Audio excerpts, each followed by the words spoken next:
Di Auto City ini, mobil yang mampu dibeli oleh pecundang seperti dia. Tuan, menurut saya, dengan temperamen Anda, hanya mobil ini yang layak untuk Anda. Pramuniaga cantik itu menatap Harvey, menunjuk ke sebuah Porsche Panamera tidak jauh dari sana, dan terkekeh.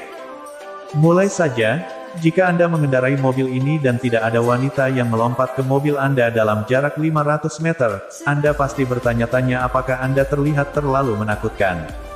Harvey merasa geli. Dia berjalan mendekat dan melihat sekilas dan berkata, "Ya, tapi saya sudah lama tidak mengendarai mobil. Atau Anda bisa mengatur test drive. Jika cocok, saya akan membelinya. Uji coba, hanya kamu." Pramuniaga cantik itu benar-benar tertawa bahak. Dia benar-benar tidak menyangka ada seseorang yang begitu tidak tahu malu dan berani test drive mobil seharga 2 atau 3 juta. "Pak, silakan pergi. Anda tidak diterima di sini. Jika Anda ingin lucu, Anda bisa mencari tempat lain." Harvey tertegun sejenak, dan dia berpikir, apakah orang itu mengusir dirinya. Dengan sikap ini, mereka masih ingin berinvestasi pada mereka. Harvey hendak mengatakan sesuatu, tetapi pada saat ini, dia melihat seorang pria dan seorang wanita masuk.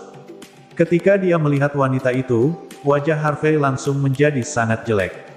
Mandy, haha, dirinya baru saja memberi penghargaan 5 juta untuk menyelesaikan masalah. Dan sekarang dia punya pelamar lain di sekitar.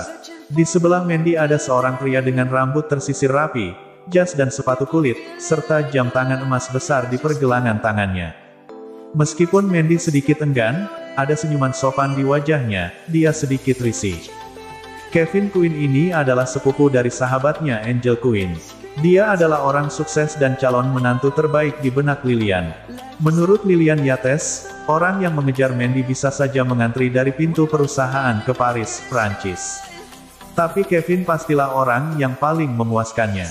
Selain sebagai orang yang berbakat, Kevin juga merupakan manajer umum Auto City ini. Dapat dikatakan bahwa sumber daya yang dimilikinya sangat besar untuk berbagi sumber daya dengan keluarga Zimmer di masa depan. Berbeda dengan Harvey yang terlihat tenggelam. Tuan Quinn, pada saat ini, manajer kecil arogan yang berdiri di samping Harvey dengan cepat menghampiri Kevin dengan senyum menyanjung dan menyapanya dengan penuh hormat. Sikapnya saat melihat Kevin benar-benar berbeda. Kevin mengangguk dan berkata, "Sekretaris Xavier dari York Enterprise baru saja menelepon dan mengatakan bahwa presiden mereka akan datang untuk memeriksa. Apa Anda sudah mendengar kabar darinya?" Wanita itu berkata dengan cepat, "Belum. Saya mendengar mobil presiden mereka menggunakan Bentley. Saya sudah mengawasinya, tapi tidak ada mobil yang masuk." Kevin mengangguk dan tidak terburu-buru, tapi tersenyum. Dia berkata kepada Mandy, "Mandy, bagaimana kalau kita pergi ke kantor dan duduk dulu?" Mandy sedikit memahami saat ini dan mengangguk dengan santai. Meskipun Lillian sangat ingin dia berkencan dengan Kevin, dia selalu menolak. Terutama sejak kejadian penyanderaan, Mandy menyadari bahwa sikapnya terhadap Harvey telah banyak berubah. Dan terkadang dia tidak bisa melihat Harvey, dia merindukannya. Jadi dia tidak pernah bermusuhan dengan perceraian lagi. "Dia datang ke sini hari ini karena saya mendengar dari Angel Quinn bahwa sepupunya memperkenalkan eksekutif senior York Enterprise, dan presiden York Enterprise akan datang berkunjung hari ini." Mandy sangat ingin tahu tentang CEO ini dan ingin datang untuk melihat siapa dia. Dia bahkan tidak mengizinkannya menemukannya secara langsung dan mendapatkan kontrak untuk dirinya sendiri. Tentu saja, Mandy tidak tahu bahwa kontrak keluarga Zimmer telah berakhir lagi. Jika dia mengetahuinya, dia akan semakin penasaran. Tapi yang tidak diketahui Mandy adalah Kevin sama sekali tidak mengenal CEO York Enterprise.